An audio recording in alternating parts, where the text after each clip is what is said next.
everybody. So, I understand we do Parashat HaShavua this morning, and as most teachers, educators, speakers tend to feel when Sefer Vayikra rolls along, we tend to freeze up and say, oh no, there's what are we going to talk about? Sefer Vayikra is Torat Kohanim. It's all instruction for the Kohanim. It's all about Korbanot. It's all about the Mishkan, the Mikdash, which we no longer have. Compared to the narratives of Bereshit and Shemot, and especially Vayikra that comes later, it's true. It's much more challenging. But at the same time, I wanted to try and give you a different perspective of Sefer Vayikra, maybe to look at it a little bit differently than you looked at it in the past. So the analogy I want to bring is the analogy of a middle child. Anybody here a middle child? Okay. Anybody want to share what it's like to be a middle child? No? Anybody want to name an advantage or a disadvantage? Okay, give it a shot. The oldest sister is the experiment, so she gets to warn you. Okay, the older sister or the older siblings are the first. It's who your parents sort of practice on, and then your siblings can sort of, give you a heads up, or sometimes they can even help the parents in a way, fix things. Someone else had a comment? Yes? Your parents don't fully pay attention to you, which is sometimes a bad thing, but sometimes a good thing. Good. Okay. They don't maybe they don't pay as much attention to you as the older and the younger. Yes. I don't really get blamed for a lot of things. You don't get blamed for a lot of things. I don't really put it on my older sister. I'm like, oh yeah, she did it. Yeah. Okay. Okay. Great. It falls one way or the other. Good. Good. Anyone else? Okay. Now, obviously, this is not 100% true, right? But these are the experiences a lot of times that middle children have, because we're just, sitting there in the middle, quietly. We have older siblings ahead of us who can tell us things, can warn us, and then we have the younger siblings that sometimes we have to take care of, right? Or we have to help out. That's sometimes what it's like to be a middle child. So if we look at Sefer Vayikra, we see that Sefer Vayikra is sandwiched right in the middle of the 5 books of the Torah. We have Bereshit and Shemot that come before it. We have Bamidbar and Dvarim that follow it. And if we take a look at the contents of the Sefarim, I'm not focusing on Vayikra right now, we'll get back to that. But if we look at Bereshit and Shemot, what is the essence of those Sefarim? I'm saying them together. You can say them separately if you want, but what does Bereshit tell us? Good. Okay. So we're having the roots, the history of Am Yisrael, right? We start with Adam Harishon, with creation. We continue with Abraham Avinu, the first one to find Hashem, and then Hashem chooses Abraham, Yitzchak, Yaakov, right? The Shabbatim. That's all of Sefer Bereshit. And then we get into Shemot, and we have Mitzrayim, Yetziat Mitzrayim, Har Sinai. We have the birth of Am Yisrael, right, as a nation. So Bereshit and Shemot together really give us the history of the beginnings of Am Yisrael, our roots, where we came from, our heritage, right, the foundation. When we go on to Bamidbar and Dvarim, it's a little bit different. Because in Bamidbar, we have a whole list of sins that Am Yisrael did in the desert.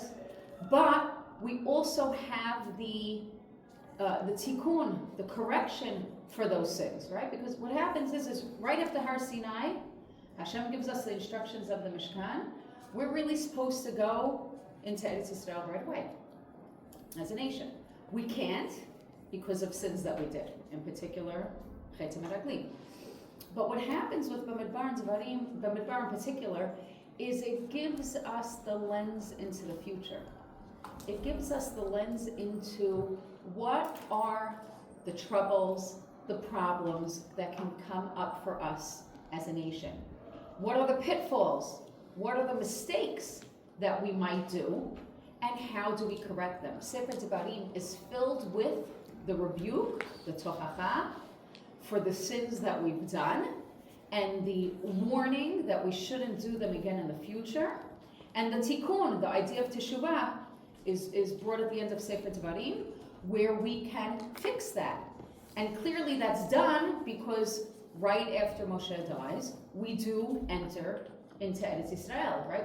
It's not taken away from us forever. And then we have Sefer Vayikra smack in the middle, sandwiched right there in the middle.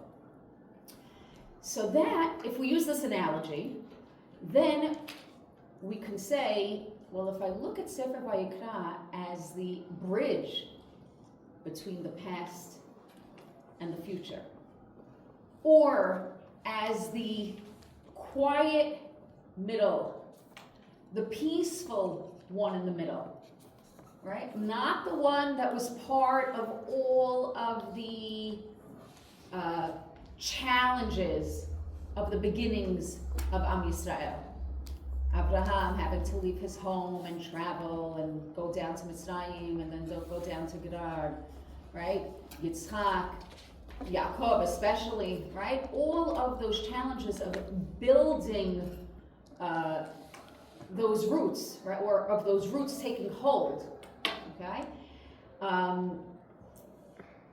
Versus the challenges of the future of holding on to what it means to be the Jewish nation, of observing the mitzvot, of keeping them properly, of experiencing the punishments which we still receive, right, as a nation. We still receive these punishments all the time.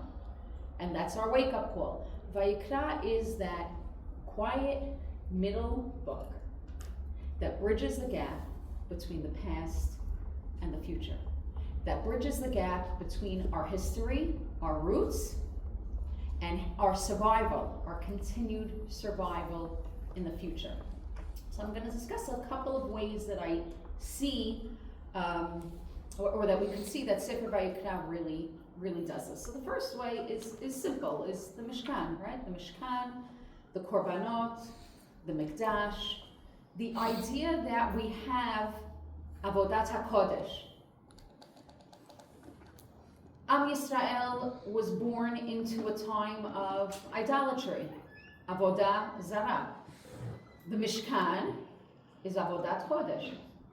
And sometimes there's a very fine line between the two, right? If we today, when we think about korbanot, sometimes we say, oh my gosh, like, how could that be?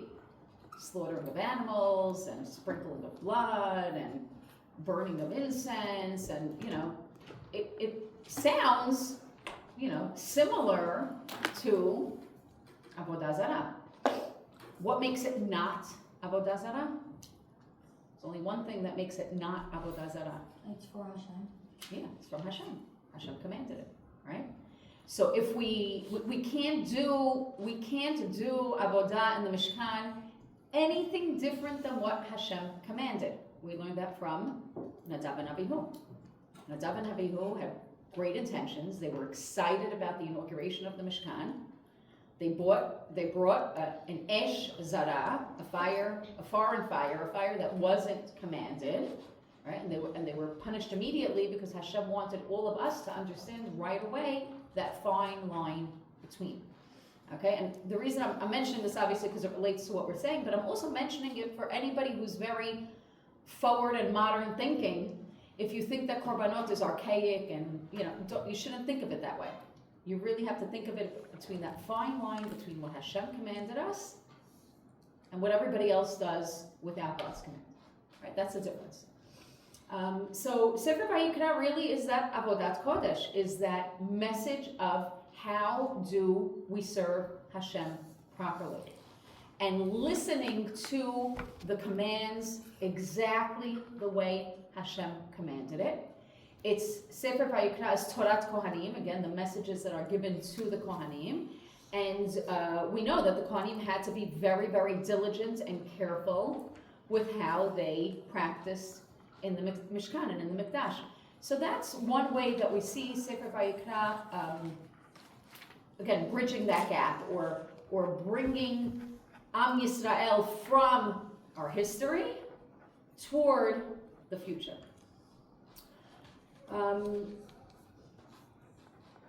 Another way that we see is this idea of Kedusha. If you look at Sefer Vayikra as a whole, Vayikra, Tzav, Shemini, Korbanot, right? Tazria, Mitzorah, Tum'ah, Tahara, okay? Acheremot also, Tum'ah, Tahara. Kedoshim brings like a new perspective to the Sefer. Filled with mitzvot. A little bit like Sefer, like Parashat Mishpatim, where you just have these dozens of mitzvot that are thrown out, some that are clearly related to the concept of Kedusha, and some that seem to be a little bit less related, but it's all prefaced by Kedoshim to you, right? This idea of we have to be holy. So Sefer Vayikra is telling us that in order to serve Hashem properly, you have to follow His commands. We know that, right? And do it exactly the way He says it. But we also have to have our focus on the Kedusha, on removing ourselves from the chol, or separating ourselves from, the English word we use is mundane, but from what's not Kodesh. And in society, and especially the society that we live in, even in Eretz Yisrael, obviously more in Chutz La'aretz than there, but we have all of these outside influences. We're surrounded by Goyim. We're surrounded even by Jews who aren't observant or who don't carry the burden of what it means to be a Jew as heavily as they should. And part of why that happens is because they sort of jump over Sefer Vayikra. If you speak to just a Jewish person on the street, maybe who didn't have a yeshiva education, and you ask them, what does it mean to be Jewish? What might they answer you? What might they answer? To follow Hashem's commands. You think a secular Jew on the street is going to tell you to follow Hashem's commands? Someone who didn't grow up in yeshiva? Maybe to eat kosher, something like that. Do you think they'll say it's important to eat kosher? Could be. Of course, I did say all these laws that you have to follow. There's laws that you have to follow, and what do they think about those laws? Jews or the I'm talking about either non-Jews or secular Jews who really don't have Torah foundation. people who are not Jewish, they just have to, and then secular Jews, they're kind of the same way. It's what they want. It's a burden and? Like they don't have as much relationship with Hashem, so it's harder for them. It's hard. Right. Okay, they look at it as very hard, yes? They don't know because they didn't have the right education. Good, so they might admit that they don't know because they didn't have the right education. Good. To know your history. A little louder? To know your history, like To know your history, yes. Most Jewish people, even secular people, will say it's important to know your history. This is where I came from. Today they use the word, this is how I identify, right? But usually it's founded in some sort of roots, right? There's some sort of history there that makes them feel that connection. Good. Anyone else want to add to that? Maybe they would say that there's one God, like, because they didn't know. That there is one God. Good. Yes, they probably will acknowledge there is one God. It's a bunch of restrictions. A bunch of restrictions. Yes.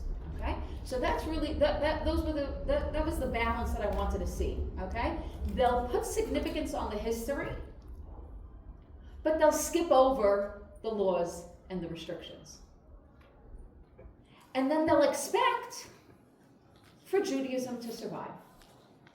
And if we look at the statistics in the Reform and Conservative world, okay, I don't know even if we still call them Reform and Conservative, but if we look in the non-religious Jewish world, right, the Jewish world that doesn't grow up with Torah or mitzvot, they don't, they don't have schools like that, but they don't emphasize the importance of those restrictions. I don't know if restrictions and burden is the right word, but that's the way they look at it, right?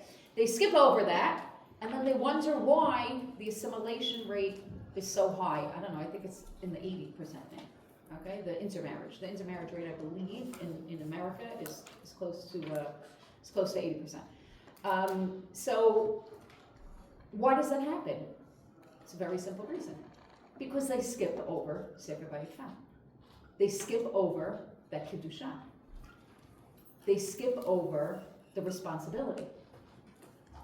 They forget, or that not even they forget, they don't realize. Sometimes it's because they weren't educated and they weren't told and they don't know.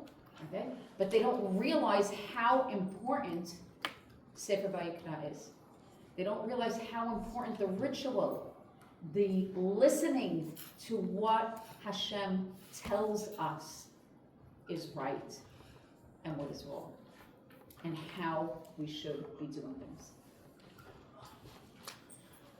So I want to now just extend this idea of the middle child. I'm not giving exactly a middle child here, but the concept of, if we look at the first Shvatim that were born, Reuven, Shimon, Levi, and Yehuda.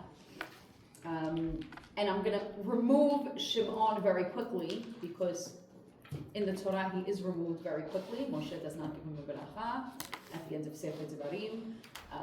There's very little positive things mentioned. But we know that each of the Shvatim, as they're born, have leadership qualities or leadership abilities. But what ends up happening is that Reuven, even though he's still known as the Bechor, right, as the oldest, he loses the right to that Bechor. Shimon right away is out. Okay? Levi bears the responsibility of Avodat HaKodesh, the work in the Mishkan. And Yehuda becomes the symbol of leadership, right? Of kingship.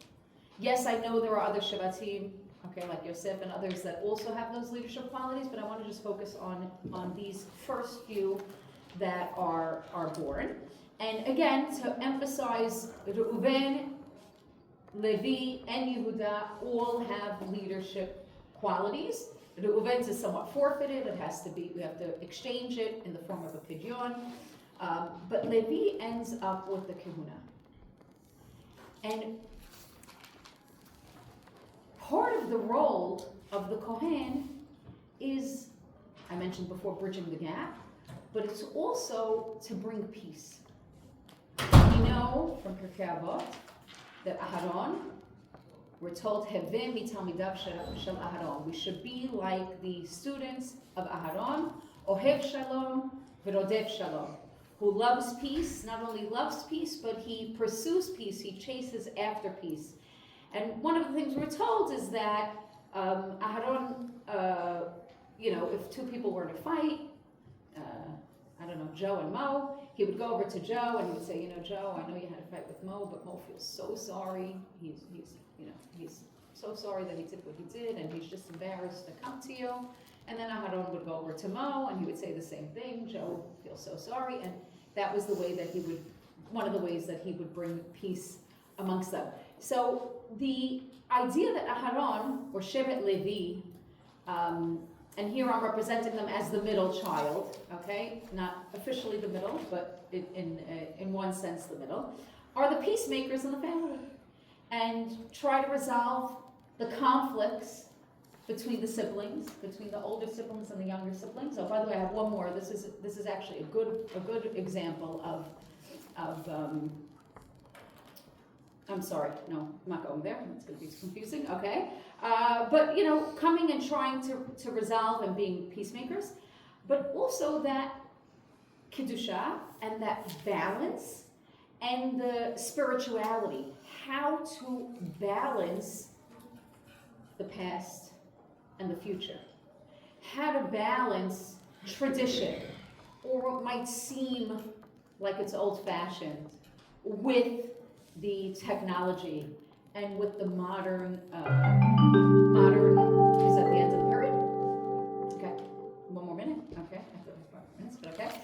With the modern technologies and things that we have in the future. That is the role of Shevet Levi. That is the way to bring peace and balance into the world. So, just to recap, okay, the comparison of the middle child, the Sefer Vayikra that seems to be irrelevant, nothing to do with us, especially today in 2025, is really the bridge, is really the instructions. Even if we're not doing Korbanot today, even if we're not Kohanim or from Shevet Levi, it's that reminder that we need to bring Kedusha into our lives. We need to commit to the mitzvot and the Torah if we want the Am Yisrael to continue to survive. Because if we skip over that step, we can call ourselves Jewish, we can say we love to be Jewish, we could say it's so important for the Jewish nation to survive, but without it, we're just going to assimilate and lose our Jewish identity.